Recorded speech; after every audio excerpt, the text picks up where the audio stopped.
ನಮಸ್ತೆ ಫ್ರೆಂಡ್ಸ್, ಇದು Hyundai asset 2003ನೇ ಮಾಡಲು.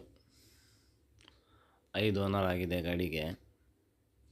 ಗಾಡಿ ನೋಡೋಕ್ಕೆ ತುಂಬ ಚೆನ್ನಾಗಿದೆ. ಔಟ್ಲುಕ್ಕಲ್ಲಿ ನೋಡ್ತಾ ಇದ್ದೀರಾ, ಡೆಂಟು ಸ್ಕ್ರ್ಯಾಚಸ್ ಏನಿಲ್ಲ. ಗಾಡಿ ತುಂಬ ಚೆನ್ನಾಗಿದೆ. 100% ಆಕ್ಸಿಡೆಂಟ್ ಫ್ರೀ ವೆಹಿಕಲ್ಲು.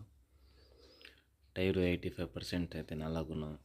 ಇದ್ರದ್ದು ಫೀಚರ್ಸ್ ಬಂದು AC, power steering, 4 door power window, central locking ಎಲ್ಲ ಐತೆ ಗಾಡೀಲಿ. ಅಪ್ಪರ್ ಮಾಡಲೆಲ್ಲ ಐತೆ. ಟಚ್ ಸ್ಕ್ರೀನ್ ಸಿಸ್ಟಮು, ಶೋರೂಮಿಂದ ಬರುತ್ತಲ್ಲ ಅಪ್ಪಲ್ ಸೀಟು. ತುಂಬ ಚೆನ್ನಾಗುತ್ತೆ ಗಾಡಿ ನೋಡೋಕ್ಕೆ. ನೋಡಿ, ಇಂಟೀರಿಯರ್ ನೋಡಿ ಎಷ್ಟು ಚೆನ್ನಾಗೈತೆ. ಇದ್ರದ್ದು ಪ್ರೈಸು 89,000 ರೂಪಾಯಿ ಹೇಳ್ತಾರೆ. ನಮ್ಮ ಚಾನಲ್ ಮಾಧ್ಯಮ ಅಂದರೆ ಬಂದರೆ ಫೈನಲ್ ಟು ಫೈನಲ್ಲು 80,000 ರೂಪಾಯಿ ಕೊಡ್ತಾರೆ. ಇದ್ರದ್ದು ಲೊಕೇಶನ್ನು ಮೈಸೂರು KEV ಸರ್ಕಲ್, ಇಲ್ಲ ಅಂದರೆ ಮೈಸೂರು ಸಾತ್ಕಳ್ಳಿ ಬಸ್ ಡಿಪೋ. ಎರಡು ಕಡೆಯಿಂದ ಎಲ್ಲಾದರೂ ಬಂದರೆ ಗಾಡಿ ಸಿಗುತ್ತೆ. ಸ್ಕ್ರೀನ್ ಮೇಲೆ ನಂಬರ್ ಕೊಟ್ಟಿರ್ತೀನಿ, ಕಾಲ್ ಮಾಡಿ.